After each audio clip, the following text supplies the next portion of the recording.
Louvado seja nosso Senhor Jesus Cristo, para sempre seja louvado. Estou reunido em nome do Pai, Filho e Espírito Santo. Amém. Que a graça de nosso Senhor Jesus Cristo, o amor do Pai, a comunhão do Espírito Santo esteja conosco. Queridos irmãos e irmãs, me cordial boa tarde. Estamos iniciando mais uma semana. Esperamos que seja uma semana de paz, saúde para toda a humanidade. Estou quase terminando este livro, A Arte de Ser Feliz, de Frei Inácio Larrañaga.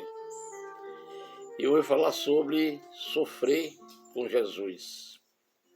A carta aos Hebreus, depois de contar que Jesus viveu cercado de fraqueza, acredito que Jesus Cristo, sofrendo, aprendeu a obedecer. Chama a atenção o termo obedecer. E ainda hoje podemos comprovar que existe militantes ateus que sofrem tortura, até mesmo a morte, e se mantêm imutáveis. Mas a palavra obedecer indica que Jesus assumia a dor de uma maneira ativa e pessoal, como uma oferenda consciente e voluntária, e assim deu ao seu sofrimento uma finalidade e um significado.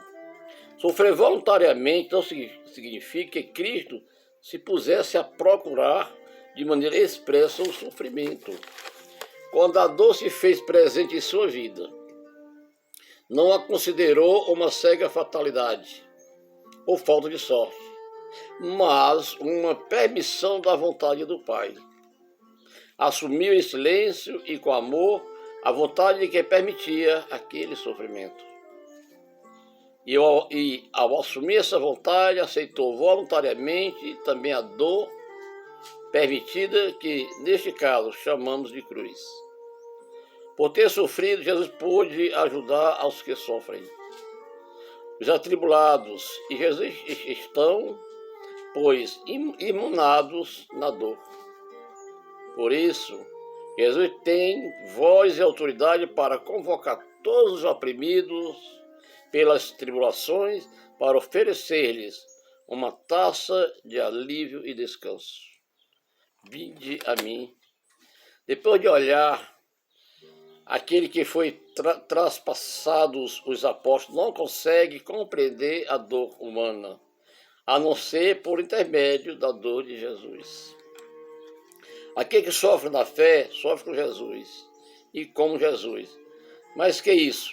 É o próprio Jesus que sofre e morre mais uma vez no atribulado. Por isso Pedro convida os cristãos a se alegrarem, pois estão participando do sofrimento do Senhor. E Paulo entrega aos coríntios estas poderosas palavras.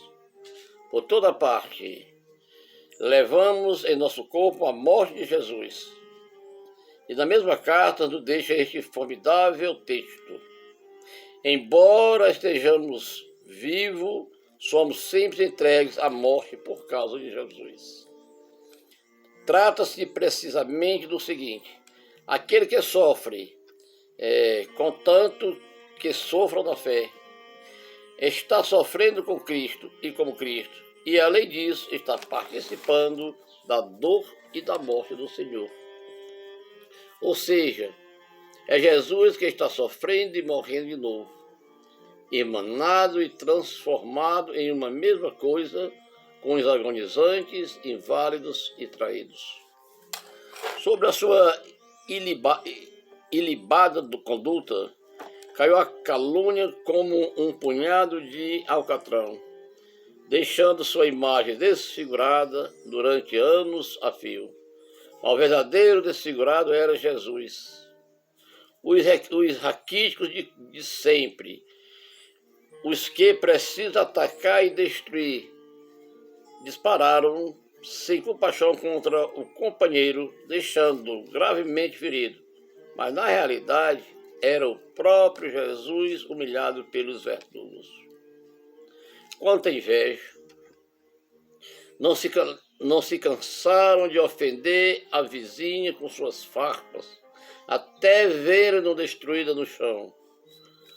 Com suposições completamente gratuitas, interpretaram mal os passos do outro e o cobriram com um manto da incompreensão.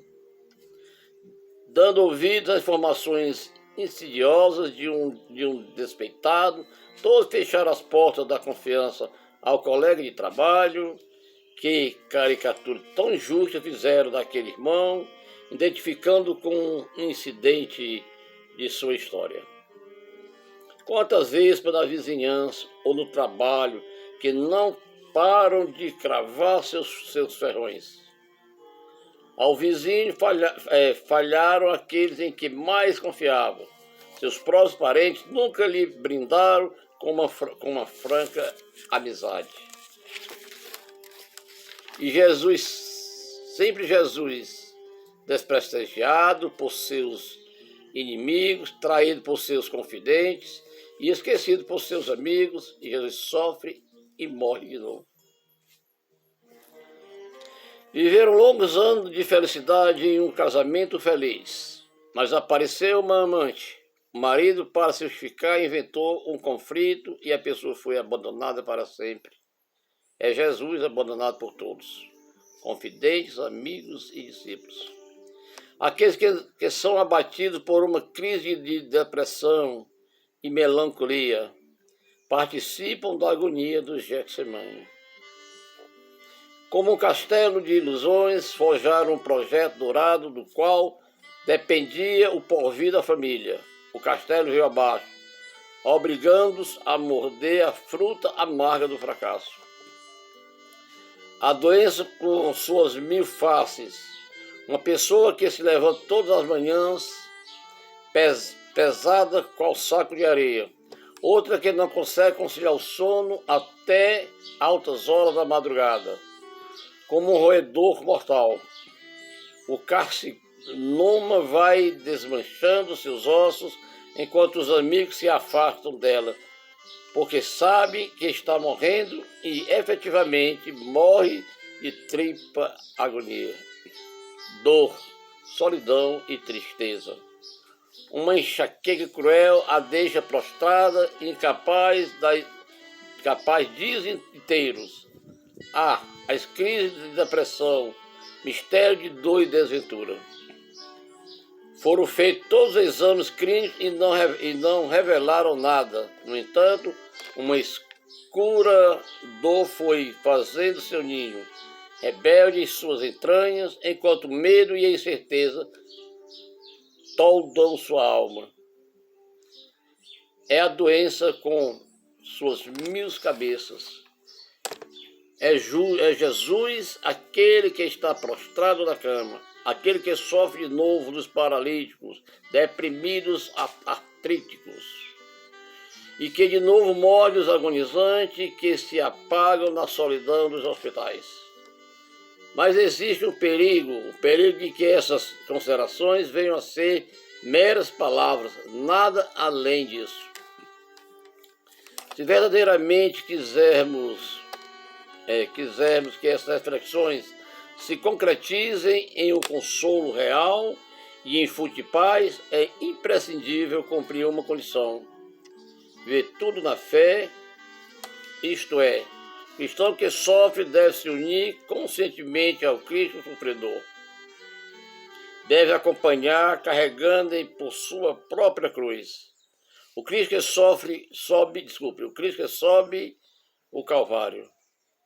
Levando com amor sua cruz, deve não só aguentar a dor com resignação, mas também assumi-la amorosamente, de modo consciente e voluntário, sabendo que dessa maneira seu sofrimento, assim como o de Jesus, se torna fecundo e criador, fonte de vida e redenção.